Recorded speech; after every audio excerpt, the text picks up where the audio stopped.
ngoba kuyini ukuhlupheka komuntu engenaNkulunkulu kuyini ukuzwa ipain yomuntu uNkulunkulu akekho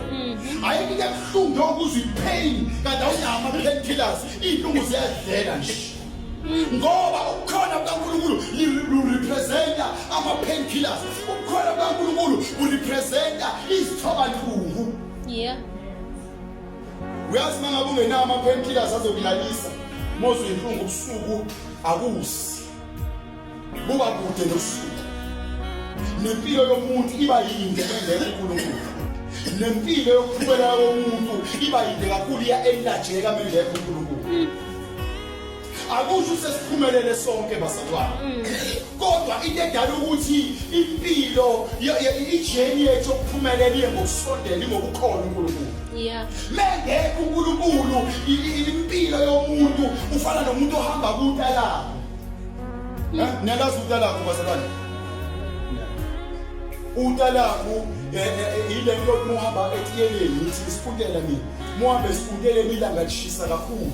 ubona ngathi kuyaqhubezela lapha phambili sinamanzi kodwa mase ufika ngakhona kuseko secwebezela ngaphambili uma ufika khona kusaqhubezela kodwa kuqhubezela kwenye indawo impilo yomuntu mengenaNkulunkulu engenapresence kakhulu ifana notalako